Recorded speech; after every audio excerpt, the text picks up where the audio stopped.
ಎಲ್ಲ ರೌಡಿಸಮ್ ಮಾಡಿ ಸ್ಮಶಾನಕ್ಕೆ ಹೋಗ್ತಾರೆ. ಇಲ್ಲಿ ಸ್ಮಶಾನದಿಂದನೇ ರೌಡಿಸಮ್ ಬರ್ತಾರೆ. ಅದೇ ಒಂದು ಡಿಫ್ರೆಂಟ್ ಅಂತ ಹೇಳ್ಬೋದು. ಖಂಡಿತ ಇಲ್ಲ, ಲವ್ ಇದೆ, ಫ್ಯಾಮಿಲಿ ಸೆಂಟಿಮೆಂಟ್ ಇದೆ, ಎಲ್ಲ ಇದೆ. ಖಂಡಿತ ನೋಡಿ, ಎಂಟರ್ಟೈನ್ಮೆಂಟ್ ಆಗುತ್ತೆ. ಪ್ಲೀಸ್. ಎಲ್ಲಿ ಹೋದ ಅನ್ನೋದನ್ನ ಸಸ್ಪೆನ್ಸ್ ಮಾಡಿದ್ರಲ್ಲ, ಅದು ಲಾಸ್ಟ್ ಅಲ್ಲಿ ತುಂಬಾ ಥ್ರಿಲ್ಲಿಂಗ್ ಆಗಿತ್ತು. ಏನಾದ ಎಲ್ಲೋದ ಅನ್ನೋದು ಪ್ರತಿಯೊಂದು ಸಂಭಾಷಣೆ, ಒಂದು ಡೈಲಾಗ್ಗಳು ಮತ್ತೆ ಸಾಂಗ್ ಎಲ್ಲ ಚೆನ್ನಾಗಿದೆ ಸರ್. ಸೂಪರ್ ಹಿಟ್ ಆಗ್ಲಿ ಫಿಲಮ್ ಅಂತ ಆಶಿಸ್ತೀನಿ sir. 100 days only. Okay sir, thank you. ತುಂಬಾ ಚೆನ್ನಾಗಿದೆ ಫಿಲಮ್. ಎಲ್ಲ ಹುಡುಗರೆಲ್ಲ ಸೇರಿ ಕನ್ನಡ ಫಿಲಮ್ ಮಾಡಿದ್ದಾರೆ. ತುಂಬಾ ಇಂಟ್ರೆಸ್ಟ್ ಆಗಿದೆ. ಬಟ್ ಏನಂದ್ರೆ ಟ್ವಿಸ್ಟ್ ಮೇಲೆ ಟ್ವಿಸ್ಟ್ ಕೊಟ್ಟಿದ್ದಾರೆ. ತುಂಬಾ ಚೆನ್ನಾಗಿ ಮಾಡಿದ್ದಾರೆ. ಎಲ್ಲೂ ಬೋರ್ ಆಗಲ್ಲ. ಚೆನ್ನಾಗಿದೆ. ಚಿಕ್ಕ ಫಿಲಮ್ ಆದ್ರೂ ತುಂಬಾ ಇಂಟ್ರೆಸ್ಟ್ ಆಗಿದೆ. ತುಂಬಾ ಚೆನ್ನಾಗಿ ಮಾಡಿದ್ರೆ. ಎಲ್ಲರೂ ಒಳ್ಳೆ ಆಕ್ಟಿಂಗ್ ಮಾಡಿದ್ದಾರೆ. ಏನ್ ನಡೀತಿದೆ ಫೀಲ್ಡ್ ಅಲ್ಲೆಲ್ಲ ಅದೇ ಸೇಮ್ ಮಾಡ್ತಾರೆ. ಅದೇ ಯಾರನ್ನೂ ಜಾಸ್ತಿ ನಂಬಕ್ ಹೋಗ್ಬಾರ್ದು. ಜೊತೆಲಿದ್ರೆ ನಮ್ಗೆ ಪ್ರತಿಭೆ ಆಯ್ತಾ. ನೀವು ಯಾವ ತರ ತಗೊಂತೀರಾ, ಯಾವ ತರ ಬಿಡ್ತೀರಾ ಅದು ನಿಮಗೆ ಬಂದಿದೆ. ಬಟ್ ಇವತ್ತು ರಿಯಲ್ ಮಾಫಿಯಾ ಏನಿದೆ ಅದನ್ನು ತುಂಬಾ ಚೆನ್ನಾಗಿ ತೋರಿಸಿದ್ದಾರೆ ನಮ್ಮ ವಿಜಯ್ ಸೂರ್ಯ ಅವರು. ದಯವಿಟ್ಟು ಈ ಫಿಲಮ್ನ ನೀವು ಆದಷ್ಟು ನೀವು ಎಷ್ಟು ಚೆನ್ನಾಗಿ ಪ್ರಮೋಟ್ ಮಾಡ್ತೀರಾ ಆ ಫಿಲಮ್ ಅಷ್ಟು ಚೆನ್ನಾಗಿರುತ್ತೆ. ಯಾಕಂದ್ರೆ ಒಳ್ಳೆ ಕಂಟೆಂಟ್ ಇದೆ, ಒಂದು ಜನ ನೋಡ್ಬೋದು. ಓಕೆನಾ. ಹ್ಯಾಪಿ ನಕ್ಷತ್ರ. ಹೀರೋ ಹೆಂಗ್ ಮಾಡಿದ್ದಾರೆ ಸರ್? ಹೀರೋ ನಂಗೆ ಹೀರೋ ಏನೂ ಇಲ್ಲ ಸರ್. ನಾನೊಬ್ಬ ಇದು ಏನೋ ಇದಾಗಿ ಬಂದಿದ್ದೀನಿ, ಫಿಲಮ್ ನೋಡೋಕೆ ಬಂದಿದ್ದೀನಿ.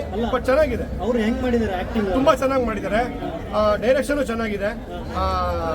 ಆಲ್ಮೋಸ್ಟ್ ಫಿಲಮ್ ಇವತ್ತೇನು ಮಾಫಿಯಾ ನಡೀತಿದೆ, ಇವತ್ತು ಹೆಂಗೆ ಒಬ್ರು ನಂಬಿದ್ರೆ ಏನಾಗುತ್ತೆ, ಯಾರನ್ನ ಇವತ್ತು ನಂಬಬೇಕು ಯಾರನ್ನ ನಂಬಾರ್ದು ಅನ್ನೋದು ಏನಿದೆ ಅದನ್ನು ತುಂಬಾ ಚೆನ್ನಾಗಿ ತೋರಿಸಿದ್ದಾರೆ. ಅದನ್ನ ನೀವು ಯಾವ ತರ ತೋರಿಸ್ತೀರಾ, ನಿಮ್ಮ ಮೀಡಿಯಾ ಸಪೋರ್ಟ್ ಬೇಕೇ ಬೇಕು ಈ ಫಿಲಮ್ಗೆ. ಆದಷ್ಟು ಚೆನ್ನಾಗಿ ಮಾಡ್ಕೊಡಿ ಸರ್. Thank you. ಚೆನ್ನಾಗಿದೆ ಸರ್, ತುಂಬಾ ಚೆನ್ನಾಗಿದೆ. ನಮ್ಮ ಫ್ರೆಂಡೇ ಮಾಡಿದ್ದಾರೆ, ಶೇಖರ್ ಸೂಪರ್ ಆಗಿ ಮಾಡಿದ್ದಾರೆ. ಬಂದೆ ಚೆನ್ನಾಗಿತ್ತು. ಆಮೇಲೆ ಹುಟ್ಟಿದ ಆಕ್ಟರ್ ಎಲ್ಲ ಪಾತ್ರಗಳೆಲ್ಲ ಚೆನ್ನಾಗಿ ಮಾಡಿದ್ರು.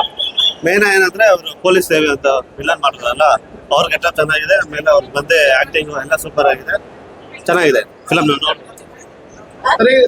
ಚೆನ್ನಾಗಿದೆ ಸರ್. ತುಂಬಾ ವೆರಿ ಶಾರ್ಟ್, ಎಷ್ಟು ಬೇಕೋ ಅಷ್ಟೇ. ಆಮೇಲೆ ರೌಡಿಸಮ್ ಸಬ್ಜೆಕ್ಟ್ ಇರ್ಬೋದು, ಬಟ್ ನೀವು ಸಿನಿಮಾ ನೋಡಿದ್ರೆ ಬಂದ್ ಗೊತ್ತಾಗುತ್ತೆ. ಸಾಂಗ್ಸ್ ಆಗ್ಲಿ, BGM ಹೈಲೈಟ್ ಸಿನಿಮಾ. ಆಮೇಲೆ 2.5 hour 3 hour ಅಂತ ಇಲ್ಲ, 1 hour 33 minutes ಚಕ್ ಚಕ್ ಚಕ್ ಚಕ್ ಅಂತ ಸಿನಿಮಾ ಆಗುತ್ತೆ. ನೋ ಬುಲ್ಶಿಟ್, ಅನ್ವಾಂಟೆಡ್ ಎಲಿವೇಶನ್ಸ್ ಆತರ ಏನು ಇಲ್ಲ. ದಯವಿಟ್ಟು ಇದು ರೌಡಿಸಮ್ ಸಬ್ಜೆಕ್ಟ್ ಆದ್ರೂ ಫ್ಯಾಮಿಲಿ 100% ನೋಡ್ಬೇಕು. ನೋಡಿ ಪ್ರೋತ್ಸಾಹ ಮಾಡಿ. ಒಳ್ಳೆಯವ್ರಿಗೆ ಹೀರೋ ಆಕ್ಟಿಂಗ್ ಸೊ ತುಂಬಾ ಚೆನ್ನಾಗಿ ಮಾಡಿದ್ದಾರೆ. ಹೀರೋಯಿನ್ ಮೇಡಮ್ ತುಂಬಾ ಚೆನ್ನಾಗಿ ಮಾಡಿದ್ದಾರೆ. ಸಪೋರ್ಟಿಂಗ್ ಕ್ಯಾರೆಕ್ಟರ್ಸ್ ಅವರೆಲ್ಲ ಸಬ್ಜೆಕ್ಟ್ ಕಂಟೆಂಟ್ ಇಲ್ಲಿ ಹೀರೋ ಸಬ್ಜೆಕ್ಟ್ ತಕ್ಕಂಗೆ ಇದೆ. ಆಮೇಲೆ ಯಾಕೆ ಅವ್ರ ಹೆಸರು ಏನಕ್ಕೆ ಸ್ಟಾರ್ ಅಂತ ಬರುತ್ತೆ, ಇದೆಲ್ಲ ಎಕ್ಸ್ಪ್ಲನೇಷನ್ ಚೆನ್ನಾಗಿದೆ. ನಾನು ಇನ್ನೊಂದ್ಸತಿ ಹೇಳ್ತೀನಿ, ನೋ ಬುಲ್ಶಿಟ್. ತುಂಬಾ ತೆಗೆದು 2.5 hour ಇದು ಅನ್ವಾಂಟೆಡ್ ಸೀನ್ಸ್ ಹತ್ರ ಏನೂ ಇಲ್ಲ. ಎಷ್ಟು ಬೇಕಷ್ಟು, ಯಾರಿಗೂ ಬೋರ್ ಆಗಲ್ಲ. 1 hour ಚಕ್ ಚಕ್ ಚಕ್ ಚಕ್ ಅಂತ ಸಿನಿಮಾ ಹೋಗುತ್ತೆ. All the best Vijay Surya and Sharath team. ಇದು ಫಸ್ಟ್ ಹಾಫ್ ಸ್ಟೋರಿ ಬೇಸ್ಡ್ ಇದೆ. ಸೆಕೆಂಡ್ ಹಾಫ್ ಆ ಸ್ಟೋರಿ ಏನಕ್ಕೆ ಆಯ್ತು ಅಂತ ಹೇಳ್ತಾ ಒಂದು ಬ್ರಿಲಿಯಂಟ್ ಸ್ಕ್ರೀನ್ ಪ್ಲೇ ನ ಡೈರೆಕ್ಟ್ ಹ್ಯಾಂಡಲ್ ಮಾಡಿದ್ದಾರೆ. ಸ್ಮಶಾನ ಸಾಕು ಮತ್ತೆ ಕೆಲವು ರಂಗಭೂಮಿ ಆರ್ಟಿಸ್ಟ್ಗಳ ಅಭಿನಯ ಮತ್ತೆ ಕ್ಲೈಮ್ಯಾಕ್ಸ್ ಅಲ್ಲಿ ಜನ ಅದು ಬಂದು ನೋಡೋರಿಗೆ ಗೊತ್ತಾಗುತ್ತೆ. ಆ ಒಂದು ಅನುಭವ, ಎದೊಳ್ತಾರೆ ಕೂರ್ತಾರೆ, ಕೂರ್ತಾರೆ. ಆ ಒಂದು ಎಕ್ಸ್ಪೀರಿಯನ್ಸ್ ಹೊಸ ತರ ಅನ್ನಿಸ್ತು. ನಾವು ಅದಕ್ಕೆ ಜನದ ಎಕ್ಸ್ಪ್ರೆಷನ್ಸ್ ಹೇಗಿರುತ್ತೆ ಅಂತ ನೋಡ್ತಾ ಇದ್ವಿ. ಬಹಳ ಖುಷಿ ಆಯ್ತು.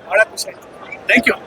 ಎಲ್ಲ ಕನ್ನಡ ಜೊತೆ ಬಂದು ನೋಡಿ ಆಶೀರ್ವದಿಸಿ ಹೊಸ ತಂಡವನ್ನ ಇನ್ನು ಹೆಚ್ಚಿನ ರೀತಿಯಲ್ಲಿ ಒಳ್ಳೊಳ್ಳೆ ಸಿನಿಮಾಗಳು ಇನ್ನು ಮಾಡೋಕ್ಕೆ ಶಕ್ತಿ ತುಂಬುತ್ತೆ. Thank you. Jai Karnataka party.